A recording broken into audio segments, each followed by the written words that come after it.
More to the game, back again, more content, as I said last week.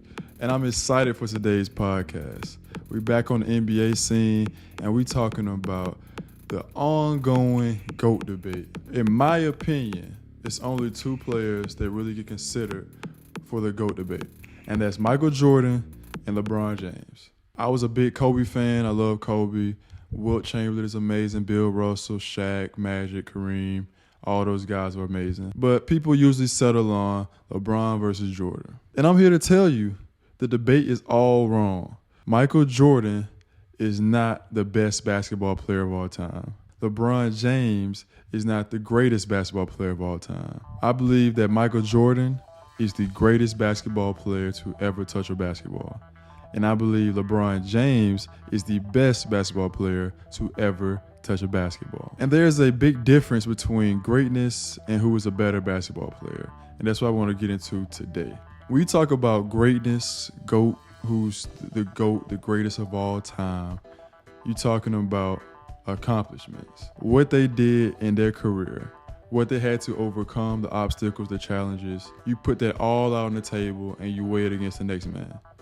Michael Jordan was the best player for his era. He changed the game tremendously. Guards never played like that until Michael Jordan took it to another level. He was supremely athletic, won 6 championships, and whenever he did make it to the championship, he didn't lose. The shoes, the global reach, there was no one even close to him when he was playing. Like, it was Michael Jordan and then everyone else. LeBron James even wore 23 because of Michael Jordan. Kobe modeled his game exactly like Michael Jordan. Basketball went from being, just a team sport to a focus on how much an individual player can affect the outcome of the game because of Michael Jordan and his dominance. Now, when you get into who's better, that's when you put everything into a vacuum. I believe personally that LeBron James is the best basketball player of all time.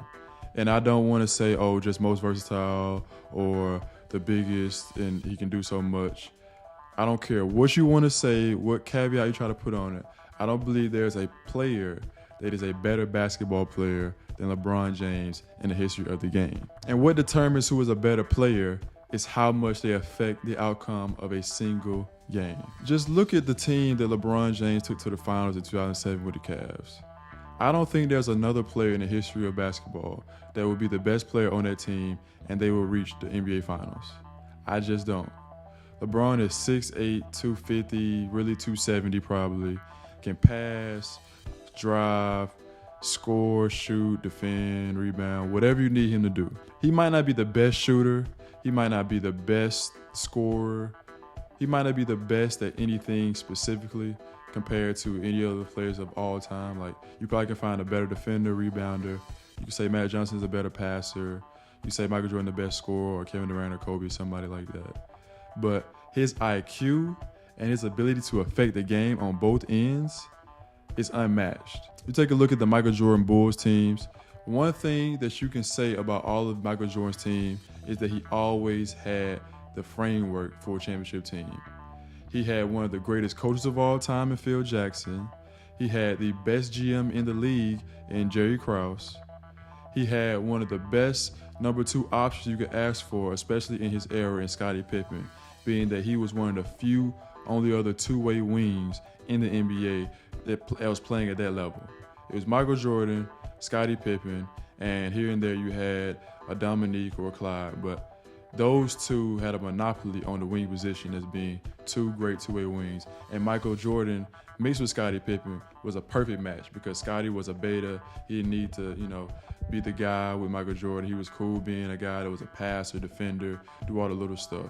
We found out later that he kind of felt disrespected by being a Michael Jordan shadow, but that's neither here nor there. I believe that he always had a perfect situation, or at least a great situation to win. Now with LeBron, he may not be undefeated in finals. His situations were usually determined by what he himself put around himself. In Cleveland, he took whatever he could the first go around. In Miami, he decided to put it in his own hands. He joined with D. Wade and Chris Bosh. That was a team that had never won before together as constructed, and he took that team, and he was the best player on that team, and they won 2 championships. He comes back to Cleveland with a team that has never won before with Kyrie, gets Kevin Love, They had David Blatt at first, and they got Tyronn Lue as the coach. And they build something, even though they had all the beef going on with the owner, and they win a championship against the best regular season team of all time in the Golden State Warriors with that 73-9 record. And he also does the same thing again, coming back to saving my franchise, the LA Lakers, after 5 or 6 years of being nothing. You get AD year 2, and they go and win a championship. His situations were always different, and he still was able to win or get close to winning no matter what.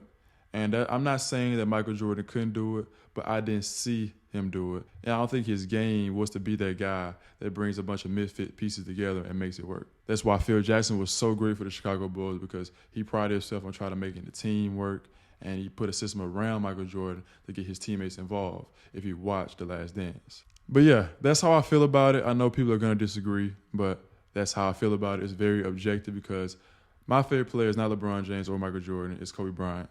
And then my favorite player in today's game is Paul George. So I'm not a Bron-sexual, and I'm not riding his meat.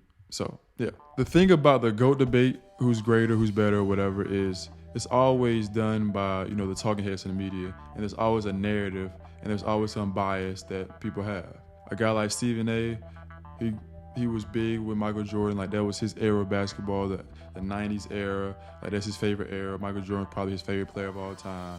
And all that stuff. He was a Knicks fan, and Michael Jordan killed the Knicks, all that stuff. So that means a lot to him. And if you hear him talk, he says there's nothing LeBron can ever do to be better than Michael Jordan in his eyes. It's a lot of bias in these discussions. Like, it's really who you like more a lot of the times. It's not necessarily about the objective facts or stats or details about their individual careers. It's really about what you like and who you like.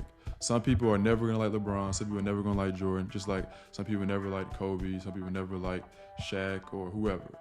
People are going to like who they're going to like.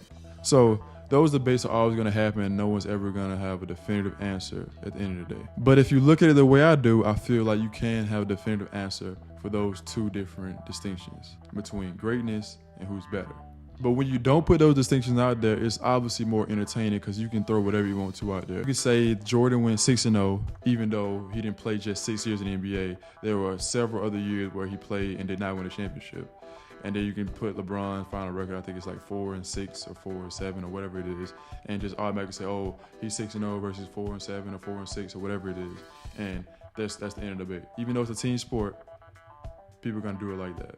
Or there you go say, oh, Jordan was this killer, LeBron wasn't this killer. No matter what LeBron has ever done in his career, no matter whatever shots he took and made, people are going to say whatever. Same thing goes for Michael Jordan. People are going to say that Michael Jordan's competition wasn't as good. People are going to say that LeBron would have did even more damage in Michael Jordan's era than he did now. Like, people are going to say different things based on how they want to see the debate.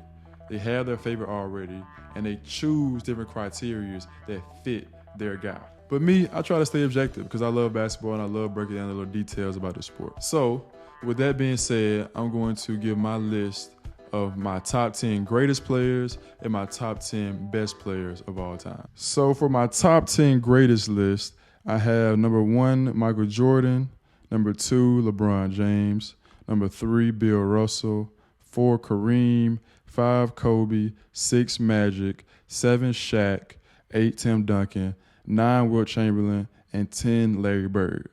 Those are the guys who I think have had the 10 best careers. Not who I think the 10 best players are, but based on what they accomplished and had to overcome in their careers. For my top 10 best list, you put them in a vacuum, you put them on one court, and the same era, who I think are going to be the best basketball players, had the most impact on the outcome of a game.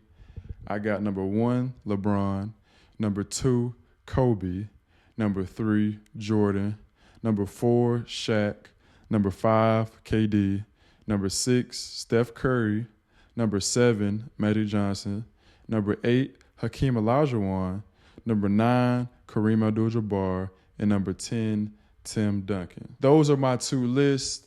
Lists are all trash depending on who's making them, who's watching. You're going to have your opinions. I have my opinion, and that's my list. Hope you enjoyed today's podcast. I hope you at least see the GOAT debate, the best debate, whatever, a little different. And you think about it and try to think about players in that light. It's not one size fits all in these debates. You got to break down the details and look at it in an objective way. So hope you guys enjoyed the episode. See you next time. More content coming next week. If you're a trainer looking to take your business to the next level, Jimble's got you covered. Scheduling, streamlined bookings, and payments make it easier than ever for you to focus on the important things. The team at Jimble created a platform that connects its users to athletic facilities, training, and events. So if you're looking for a better way to run your business and engage your community, tap in. You can find us at jimble.us. That's GYMBLE.us, or on Instagram at JimbleApp.